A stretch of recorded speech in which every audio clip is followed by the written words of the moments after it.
Welcome back my dear friends, a very good morning, good afternoon, good evening to all of you wherever you are in this part of the globe. And this is the DADM 3 which is data analysis and decision making 3 course under the NPTEL MOOC series. And as you know, this total course duration is for 12 weeks which is 30 contact hours, and total number of lectures is 60. And as you can see, we are in the 11th week which is the 52nd lecture, the second lecture in the 11th week. And we were and my good name is Raghunandan Sengupta from the IME department, IIT Kanpur. And as you know, you have already taken 10 lectures, 10 as week lectures, which is 5 lectures each week, and you have already appeared for 10 assignments. After the 11th week, you will appear for the 11th assignment, and after you complete the total course, which is 12 weeks, as I already mentioned, you will already have taken 12 assignments, you will appear for the final examination. So, we are discussing about the stipend in the quadratic programming stipend descent method, and we will consider a problem accordingly to solve it, and then proceed into the concept of reliability and robust optimization later on, and then again come back in the solution methodology for these simple problems. So, we will apply the method of stipend descent to the function in where f of x has a functional form of 4x square minus 4xy plus 2ay square, and where x naught the initial point is 2 3. Now, look at the problem, which is very simple. I am sure all of you know how to solve it. If it was only 4x square or 2xy, obviously you would have differentiated with respect to x or y, found out the second differential, found out whether it was greater than 0, less than 0 or equal to 0, and commented whether it was a maximization problem or the minimization problem, and then would have closed the discussion and found out the rate of change of the function.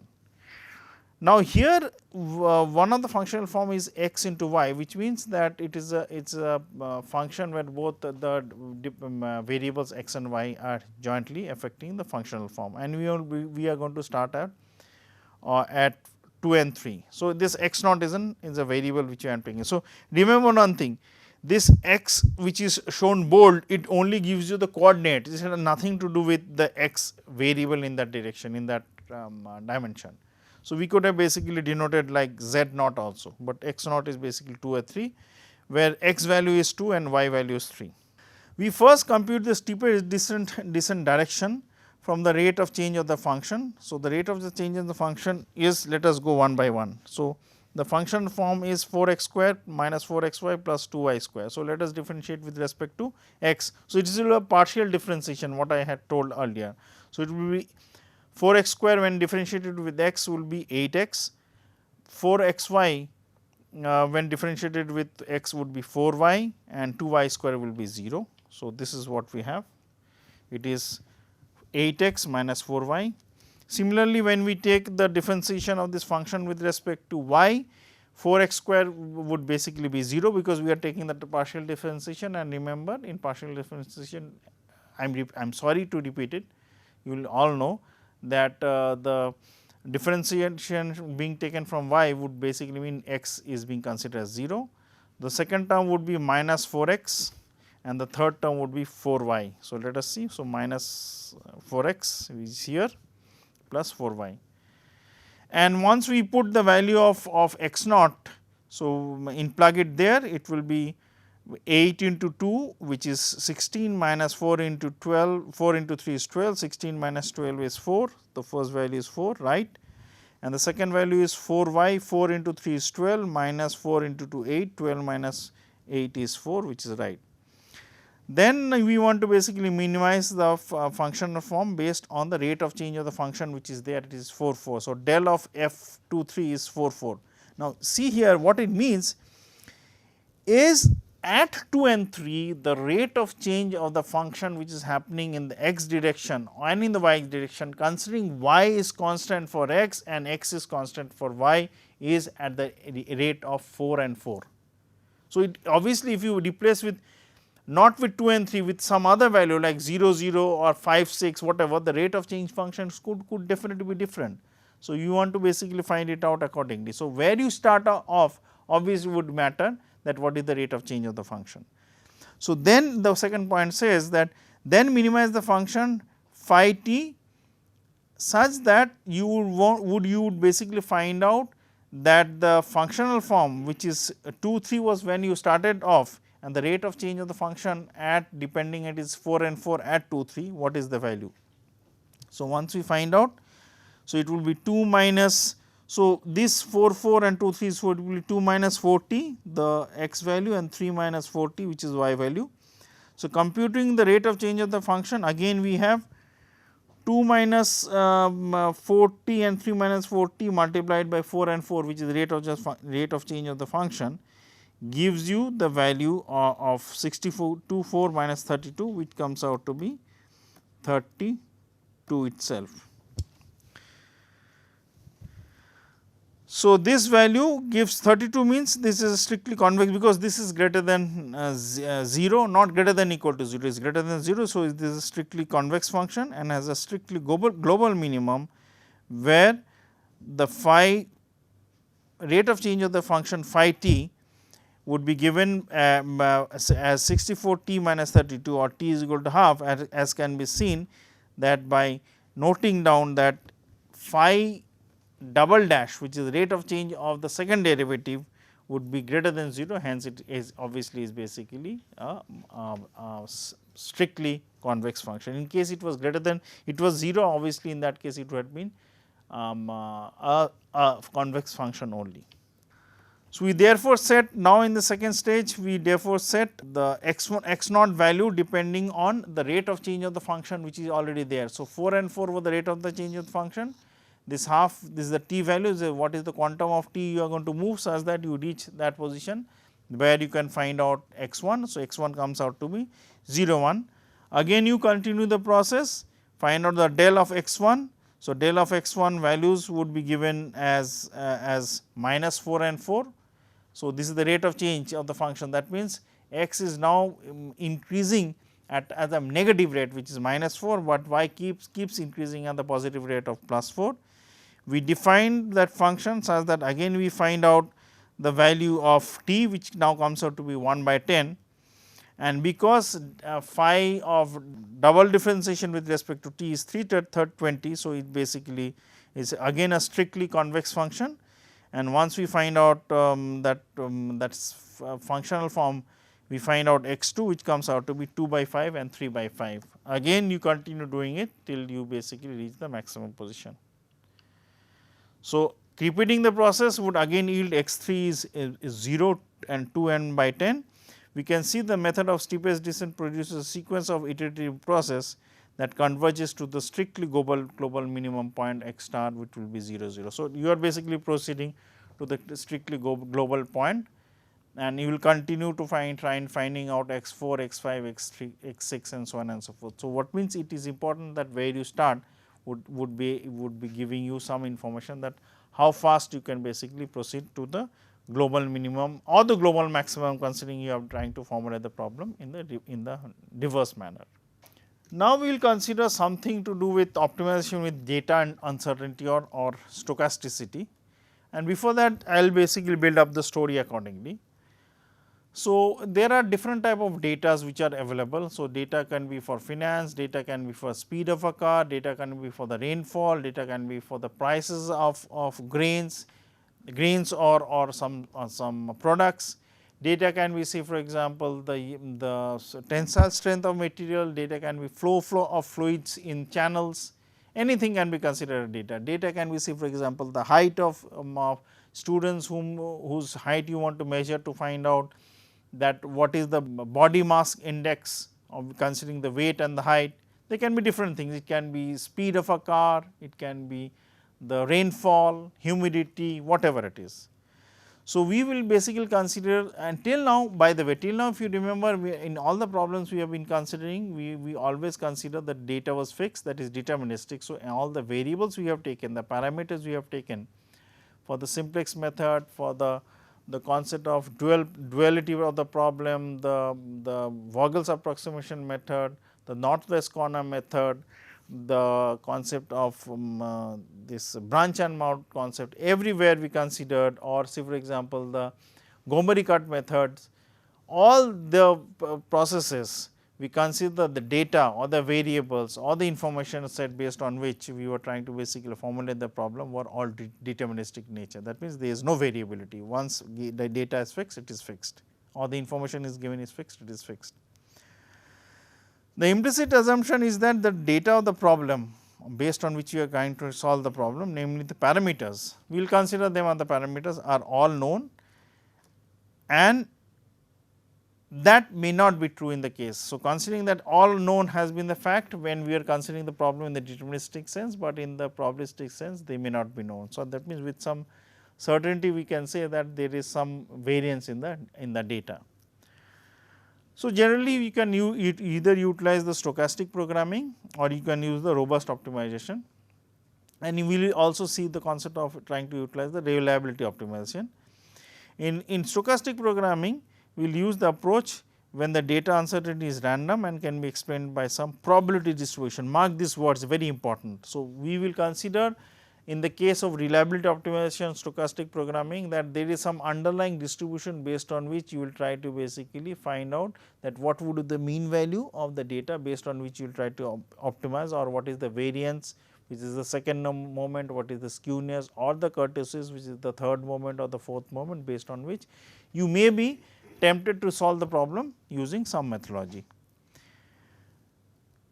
In robust optimization, the approach departs from the randomness assumption. So, we will consider it is non-deterministic, that means, the values are not known, but we would not consider underlying there is any distribution per se which will give us some information how to model the data and how to utilize the mean value based on which we can proceed. So, that means, a non-parametric concept or some perturbation set would be considered, where the perturbations will give you and the nominal value will give you some information based on which we can model the robust optimization methodology. The transformation under stochastic programming, transformation of the stochastic programming into a so called determinist equivalent would be important, we will see that. While uncertainty, when we consider the concept of robust optimization, uncertainty in the parameters is described through uncertainty sets which I mentioned, that contain or all or most possible values that can be realized by the uncertain parameters based on the fact that there is some perturbation. Perturbation means considering there is a atom and is vibrating. So, if it is vibrating, obviously it will be perturbed from its nominal values or the mean values. So, we will consider that perturbation is given by the perturbation set. There are different type of sets which we will consider in the robust optimization, while in stochastic programming and reliability method we will consider there is an underlying distribution based on which we will proceed. The problems which we will consider basically has been addressed in one of the good papers which is known as the reliability. There are other papers also, I am just mentioning few of them, which is the reliability based design optimization method by Ditlevson and Madsen and Kalyanmoy-Dev in respective years of 1996 and 2006 in these problems, and involved an investor or the decision maker some specified confidence level or reliability level which is associated with each and every probabilistic or reliability based constraint which has been there in the problem. Now, here we should pause and think. Whenever you have an optimization problem, what you have in a very simple linear programming, you have an objective function, a linear one, and there are constraints. So, each and every constraints which are there are decision variables and they are right hand side equalities or inequalities. In the simple case, all of them are deterministic and we solve the problem. But in the case when we are going to consider either the stochastic programming or the concept of reliability based optimization or the concept of robust optimization, we will intrinsically consider that both it can be in the actual sense that both the decision variables as well as the right hand side of the factors which you have or the parameters based on which you are trying to optimize or the objective functions, all of them are stochastic or all of them are have a reliability distribution or all of them are robust, which means the level of confidence which you want to have for each and every decision variable will depend on the decision maker who is going to model it. Now, they can be definitely different type of reliability levels for each and every constraints, we will consider that and proceed accordingly.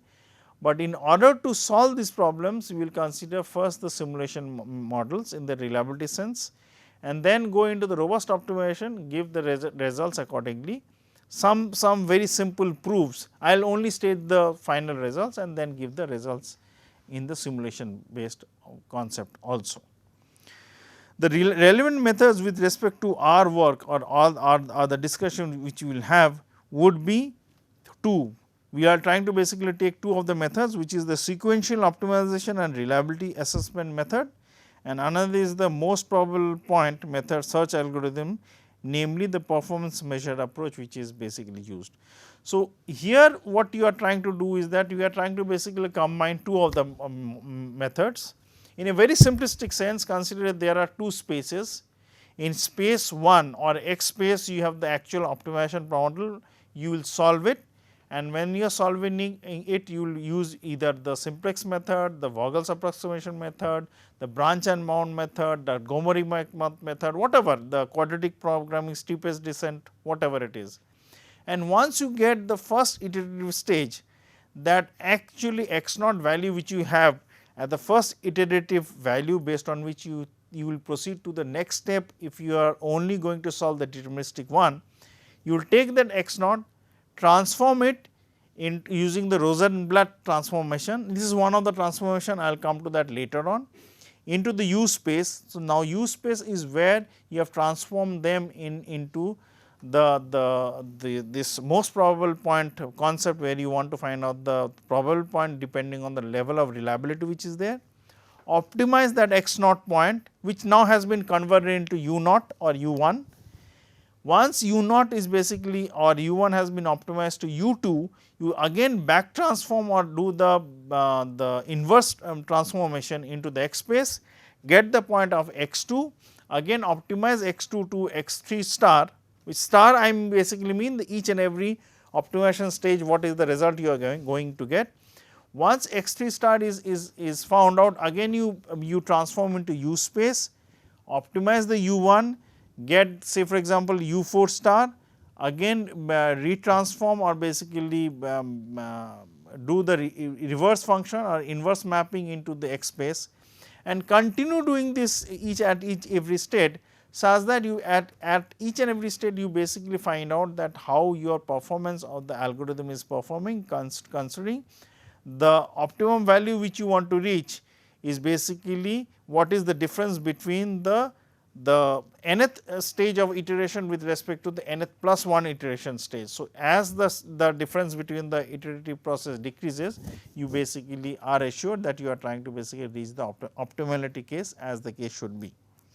So, the relevant methods with respect to the work we will be using the SORA method and the MPP point or which is based on the performance measure approach. So, our main concern would be the MPP point, how you find out. So, what we will do generally, we will see that later, but first let us basically give the data as very simple analysis, then we will come to the methodologies. We will have our data analysis part, try to basically find out how the data can be collected, how the in sample and out sampling can be done. So, the derivations of the empirical distribution of the asset returns using the available data from the German stock exchange on the 9 stocks from the DAX on the financial markets will be considered. You will develop or development of the methodologies will be considered of estimating the uncertainty related to the modeling involved in the previous step. So, if you remember, I said the decision maker has a level of reliability. So, the level of reliability which will be proposed by us in order to solve the problem will depend on both the market conditions considering from the point of view of solving the financial optimization point, as well as the case when we are considering both the as well as the decision makers reliability of the level of confidence also. You will be building of the relevant manageable optimization problems based on this fact. Then you will solve this reliability based optimization problem as I said. So, you will basically optimize in the x space whatever the optimization method is, as I said it can be anything, any deterministic one. Once in the first step the x naught is found out, you basically transform into the U space, optimize and find out the MPP point or most probable point, and then again do the reverse mapping and take that point in the x space, continue doing this process of back and forth trying to optimize in the X space and trying to find out the MPP point in the U space till you are certain that you have reached the optimality conditions as per the norm which has been set by you. So, as I said, you will solve these reliability based optimization problems, you will develop a framework for interpreting the results and for drawing meaningful conclusion based on which we can say that how good or bad these results are, considering that they are no more deterministic, but they are probabilistic. So, what is reliability? So, whenever we consider the concept of very simple statistics, we say that we are confident. So, we are saying that we are confident 90% of the time. It means that if we conduct the experiment 100 number of times, 90 number of times the results basically agrees with the results proposed by us, or 90 of the times we agree with the results, and 10% of the times it is not true. So, what we want to do is that first we want to basically have the concept of reliability also mathematically modeled in the same way as we basically say about the concept of level of confidence, and then see that the concept of level of confidence which we see in hypothesis testing, how it can be in the general sense of hypothesis testing, how it can be brought down into the picture and then basically utilized accordingly. So, reliability is defined as a probability that a device will perform in the mathematical sense, will perform its intended function during a specified period of time under stated conditions. So, as I said 90%, 95%, whatever it is. Probabilistic design or reliability based design tools, they offer and help us in making reliable decisions with the consideration of uncertainty associated with the design variables of the parameters which are there. So, obviously, whenever there are parameters, whenever there are variables, they are non-deterministic in many of the cases or in maximum of the cases. So, how do we incorporate that to find out the level of reliability based on which we are confident that we can basically state that result with a certain probability.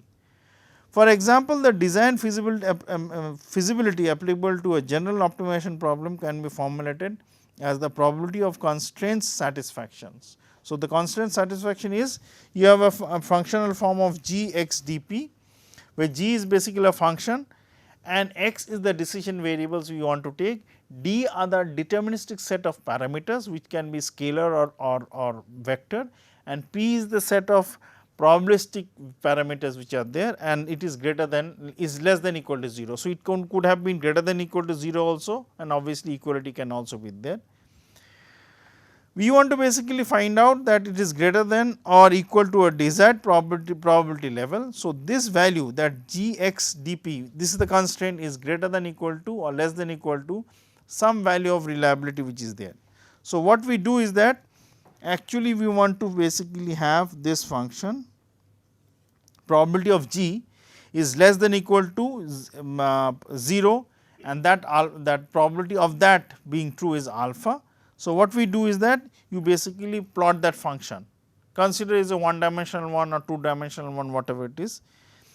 Now, once you plot it, if it is less than 0, obviously the 0 value is here. So, I will basically try to draw it in this way. So, this I will expand, let us find. Okay. So, here it is. So, in the 2 dimension one I have been able to plot, consider I want to assume probability of g less than equal to 0. So, g is a function is greater than alpha. So, the functional form is here and less than equal to, which means the area is alpha and this is the area. So, it could have been on the right hand side also depending. Now, in the higher dimension it can be done accordingly. Now, what actually it means is this, what we will do, and before that I will try to basically give you a simple example from the hypothetical case. I have already discussed this problem in DADM 1, but I will basically build up the background accordingly. So, the problem is like this.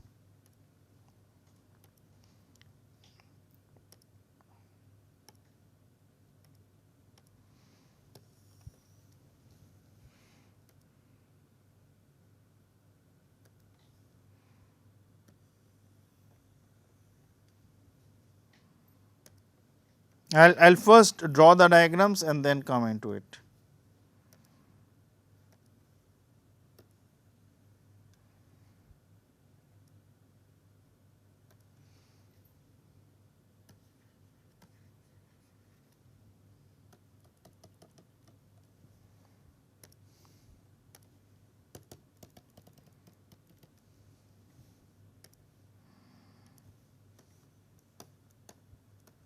Okay.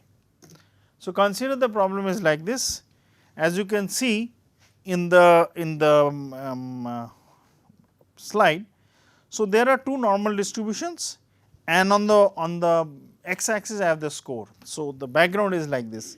You are the manager of a bank and you are approached by different people to basically tell or ask them that they ask for a loan.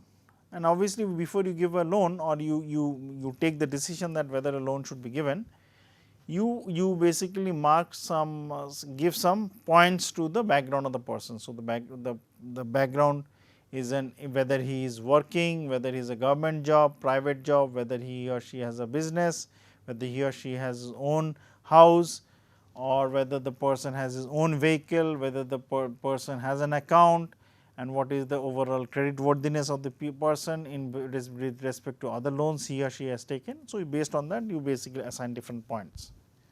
So, once you assign a point, you think that for the set of people whose points are 60 and above, you will basically give the loan, and any person less than 60 would deny that loan. And consider that the set of persons who would be given the loan, which is a blue distribution, normal distribution, and their average scores is 70. And the set of people who would be denied the loan, which is the bad one, is the red in the normal distribution, and their score is 45. So, what is interesting is this. I will basically have two areas. This yellow one would be the set of people who should have been denied the loan, but they are getting the loan, and this orange one is the set of people who should have been given the loan. Oh, the first person would be the people who would have been denied the loan, but they are getting the loan, and the second set of people which I am now highlighting is this set of people who should be given the loan, but they are not given.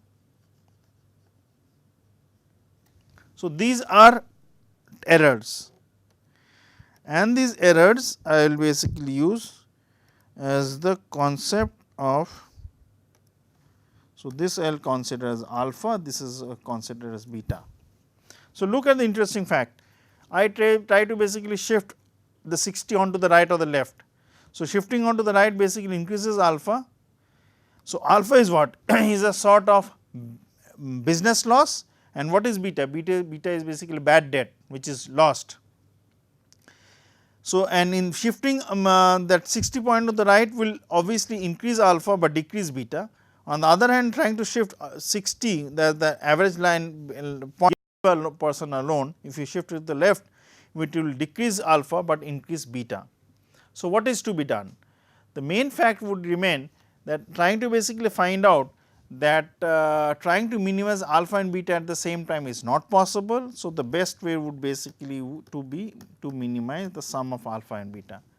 But in hypothesis testing, what we do is that we basically keep beta fixed at certain level and try to basically find out the level of confidence which is alpha, and based on that fact we basically pass on the decision whether H naught is to be accepted or H naught is to be not to be accepted or rejected. So, with this I will close the 52nd lecture and continue more discussion about from the reliability point of view, and then go into the concept of a robust optimization later on. Thank you very much and have a nice day.